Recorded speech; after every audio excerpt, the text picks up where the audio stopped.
Okay, Johnny, how are you today? Yeah, good, Stu. Did you know that we've been doing This Week in Spain for about a year now? It's about our first anniversary of this. Well, I know we're up to episode, I think I saw the other day, episode 50 or something. So it means that we've missed a couple of weeks. So I think this is 40, 48, 49, 50. We're around the mark. Yeah, But I had an idea that we were coming up to the 50th episode. I was a bit worried last week when you cancelled, Johnny, because I thought we might never get there. But hopefully we will get to 50. So 1 year of doing these videos. Yeah, well, it's got how time flies. it has. Yeah, time has indeed flown. Both our channels, have done really well since then, so it's really good. Yeah, And yeah, of course, yeah. thank you to everyone who's been watching us both. Your channel is growing, Johnny, which is one of the objectives to be on YouTube, right? Yeah, so I've crossed the 1,000 subscriber mark now, which is nice, and I'm Congratulations. not. Good. Yeah, and yeah, things are on the up. So hope the Yeah. momentum keeps going that way. Well, that's it. That's what we hope to do. It's not easy, YouTube. It's a very competitive jungle nowadays. I saw an article in the paper a couple of weeks ago about a lot of people are YouTubing from Spain nowadays. There's lots of Americans YouTubing from Spain and lots of different people. So it's a very competitive market. That's it. Yeah. It is. It's not easy. All right, good. What are we talking about today, Johnny? All right, well, let's kick things off with an inflation update. So, we've obviously talked about in the past, inflation has been on the rise for some time in Yeah. Spain. Well, An article I think around from, the world, right? yeah, not just in Spain, but yeah, around the world, of course. Yeah. It really picked up in November last year, kind of leveled off. But now, an article from El Economista is saying that the worst is yet to come, and that the majority of items in our shopping baskets at the supermarket are now have now been hit by greater than 5% increases in price as a result of Yeah. inflation. Have you noticed it at your weekly shop? I have. I am an avid Aquarius drinker, and the Yeah. price of an Aquarius bottle has gone up 20 cents. So Yeah. Yeah. Yeah. Yeah. noticed that, yeah. Yeah. I've noticed that. Yeah, it's really starting to hit the weekly expenditure. The shopping trolley, and milk's gone up. Price of meat seems to have gone up. Eggs have gone up. All of those basics have gone up. Yeah, chicken's gone up. I cook a lot of chicken, so I definitely noticed that one as well. Need the protein. Definitely. Yeah. Red meat is very expensive. Always has been, and a lot of other products are. Oh yeah, they're getting expensive. Getting expensive, Johnny. That's right. I had Yeah. somebody the other day say that in the US prices are going up as well, and it's just a question of tightening your belt, I suppose, and holding on, right? Hoping that there'll be a change. Yeah, well, this article talks about the US as well, and it says that in the US it's supposedly a lot worse than it is here in Europe as well, because I think the demand for products and services is much greater. Yeah. Obviously, kind of the root cause of this inflation is like the accumulation of savings throughout the Yeah. last Yeah. 2 years now. Gosh, And yeah, all the last. all of the printing. Exactly, yeah. So money printing, a lot of money hitting the economy at once, demand for services exceeding supply, and yeah, households having a lot more money saved up, and then that all gets spent at once, so driving the prices up. Yeah. It's a Yeah. Well, combination of factors. yeah. Well, good to see some people have been able to save money, because I sure haven't been able to save. Money flies out quicker than it comes in. I tell you, Yeah, it's tricky, especially.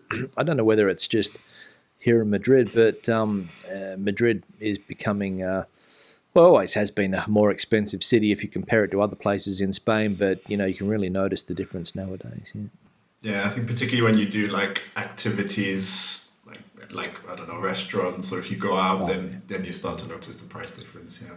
yeah. Well, restaurants in general, I think. I mean, I always compare restaurants to what they cost back home and back in Perth, and I sometimes go on the internet and have a look at a few restaurants, Johnny, to see what the prices are. And in Australia, you pay sometimes for a main dish at one of these trendy cafes, $35, $40 a dish, and here in Spain, we're not quite at that level yet for a main course. I don't think you can get a nice fish dish for around 15, 16, 17 euros. So a little bit less, but again, salaries in Perth are higher than they are here for a lot of people. That's it. So it's all relative. Yeah, exactly. That's it. All right, what's next then, John? Next, we have an update on the autonomo quotas. So Yeah. a few weeks ago, we had a discussion about the new autonomo quota proposal. A lot of people were very unhappy about it. Believe yourself included, Stu. Absolutely. And so he's the Social Security Minister, I believe, Mr. Escrivá, Yep. has come back with a new proposal. So what he's done essentially is he's increased the quota at the bottom end Yep. Ever so slightly. And if you remember in the previous example, the top band was up to about 4,000 euros, and it was 1,000. I think it's 1,000. Yeah, 1,267 euros a month. Yep. Social security. So that top brand now ends at around 3,200 euros a month, and the top quota is 990 euros a month. All right, good. Okay, yeah. So there's been a reduction on the part of the government, right?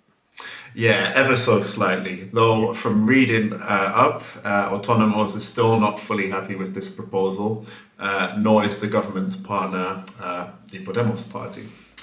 Well, obviously Podemos probably wants more. They want people to pay more, I would say. I don't know that for sure, but judging from their record when it comes to taxes, I presume they want people to pay more, self-employed. And the representatives of the Social Security of the autonomos, there's like a type of body or something that is sitting down at the table and negotiating. They obviously want it to be kept, I think, more or less the way it is, right? Yeah. Well, I tried to do some quick maths on the kind of, because we came to the conclusion before it was about 25-30%. Well, the maths that I did, Johnny, worked out to be, and probably we're talking the same area here.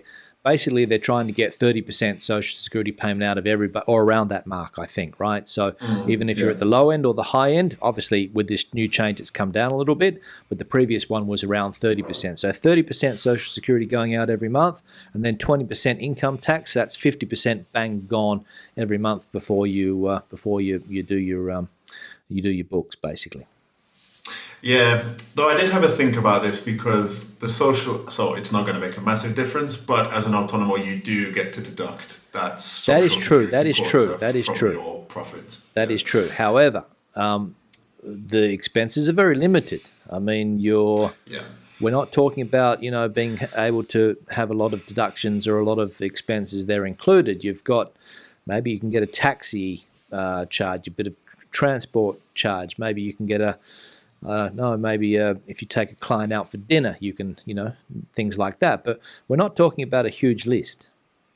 Yeah, the cases in which you can deduct expenses are very specific in Spain, and you often have to have a lot of documentation to back it up as well in your name. But that quota comes out of your tax, so it doesn't come out of your Social Security. So your Social Security is going to be at that 28-30%, and then you can get a tax reduction according to, but that's at the end of the year as well. That's not in your month to month. Yeah, of course, yeah. So I don't know. I mean, we'll see. We'll see if they can come up with a figure that's good for everybody. But I don't know. No, we'll see. Yeah, that's it. I think the IMF said yesterday that they want Spain to fix its pension system for once and for all, and so whatever they come up with, they have to try and make it sustainable for the future. And so we'll see what happens. We will indeed, yeah. All right, good. What's else? What else, Johnny? All right, so let's talk about Athenda and coming after your cash that's not in the bank. Okay. So I think we may have discussed something similar before. So how does Athenda know if you're operating in cash? Obviously, anything that's not in the banking system, they technically don't know about. But if you, of course, go and put that money in a bank, that's when problems can start arising, asking for justification of where the money's come from. Yeah. Yeah. And then we mentioned as well that the government last year approved a reduction in the limit of payments in cash from 2,500 to 1,000 euros. That's it. Yeah. So they're trying to cut back on the cash economy, obviously, as we know, and and really looking into people's finances if they are moving a lot of cash around. Yeah, it's all. I think it's all to do with kind of trying to crack down on the underhand business, or the economía sumergida, as it's known as in Spain. Yeah, that's right. The black economy, if you like, and whatever the percentage of the economy is, there are still a lot of people that do move cash around. Yeah. I would like to think that it's not the same as it was 15, 20 years ago when we had the big construction boom before. I remember hearing stories, Johnny, I heard a story from a guy who was working he was selling houses in Madrid. He was just every weekend, I think, he would be the guy that sort of sat there in the pilot house, and he told me a story that people would come in with bags full of cash to put down as deposits, and hopefully that doesn't exist anymore. Hopefully people are putting deposits down in through the bank, or through some type of regulated financial system rather than cash. Yeah. Yeah, I believe it is the case because, like for movements that big for a house, you typically got to justify the movement. Well, it used to be common that they would talk. I mean, you bought a house recently, so I don't know what the story is with you, but they used to say, 70% in A and 30% in B, and so you'd be scrambling to get it. Let's say if you bought let's put an easy figure, €100,000 flat, you'd have to come up with 30,000 in cash, and that's what was quite common, I believe. I never did it, of course, but I know a few people that have talked about it, and I don't know whether that was your case, Johnny, whether the B word was mentioned or not. I don't want you to say whether it was or not, but it was quite common back in the day for people to say, a certain percent in B. Yeah, I know what you mean. Yeah, I watched. There was a video on YouTube from a kind of a Spanish property investor who gives advice about all kinds of properties, and he's talked about this, and he's of course said that doing that is wrong, but that the situation can arise. Just going back to what we were talking about before on the autónomos, I think you mentioned a video by the Wolverine of Wall Street or somebody, is it? Wall Street Wolverine, yeah. I saw a video that he did talking about the autonomo, and he absolutely ripped into the government. Did you see it? Oh, I've seen it. That's the theme of a lot of his videos. That's it, yeah. So he wasn't happy about those changes at all. So if anybody's interested in watching that video, it's in Spanish, of course, but if anybody's interested in watching it, you can see what people think of the potential changes to the system. But anyway, just going back to the cash, yeah. So hopefully hopefully I don't want to use that word lightly, but if the more the illegal cash gets out of the system, the better, I suppose, for everybody. Yeah, well, that's the whole thing. I think, like we say, cracking down on the economía sumergida and money laundering. Exactly right. Good. And a final topic, Johnny, was there?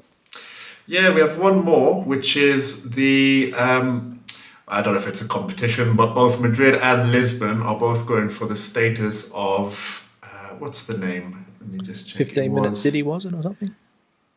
Yeah, so in English it would translate to 15-minute city. Here in Spanish it's called La Ciudad de los 15 Minutos. Just say that again. La Ciudad de los 15 Minutos. All right, good. So the 15-minute Did I city. say something wrong? No, I was just getting that sound going. That just one. Yeah. So what's the concept here? So the concept of this is the general concept is having an attractive city to live in Europe, and it's based on kind of three main foundations: so sustainability, affordability of housing for young people and families, and ability to attract talent and human capital. Okay. And Madrid has been recommended, has it? So Madrid is in there. The mayor of Madrid, Mr.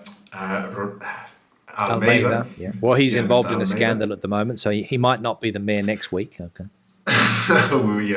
We'll see about that. Anyways, so in his capacity as mayor, he has talked about his plans for Madrid, so trying to keep it sustainable whilst not affecting the economy negatively. Also, the high-speed line from Barajas, so the airport in Madrid, to the rest of the country. All these things kind of ideas that he has to try and get Madrid to fulfill these criteria of being Yeah. the 15-minute city. Yeah. Well, it's surprising there when it comes to housing, because affordable housing, as we know, has been one of the big problems in Madrid, and I suppose Lisbon has the same problem. I mean, I don't know, but I presume so. So that'd be interesting, yeah. Yeah, so statistic I read on Lisbon from this article is that there are, I think, around 2,000 empty properties in Lisbon, and the Only? mayor. Yeah, that surprised me. I would have thought there would have been more as well. I mean, the article says 2,000, but yeah. But anyways, yeah, the mayor. So he's talking about this could have an impact as well on the affordability of property and access to property. They need to kind of deal with that. Yeah, same story that we hear here. That's exactly right. Yeah, empty properties making the rental market more expensive than it should be. Well, that's one of the reasons. Obviously, there's other reasons as well. Lisbon and Madrid, before the pandemic at least, were heavy tourist cities, as we know, and the Airbnb effect was probably the one that people don't like to mention, because at the end of the day, it's the town halls that give licenses for Airbnbs to open or shut. So I suppose that there are a number of factors which make these cities less affordable every day. But yeah, the 15-minute city, Madrid and Lisbon. So has it been decided yet, or they're in the running? So I think they're still in the process of it. At least the two mayors met and sat down and had a discussion, and these were kind of the things that came out. Good. So we'll see what happens. But anyway, all right, good. Anything else, Johnny? Yeah. That was all, Stu. All right, good one, Johnny. We'll be in contact for next week then, okay? Perfect. All If right, we can. see you then. All right, see you later. Bye-bye. Bye.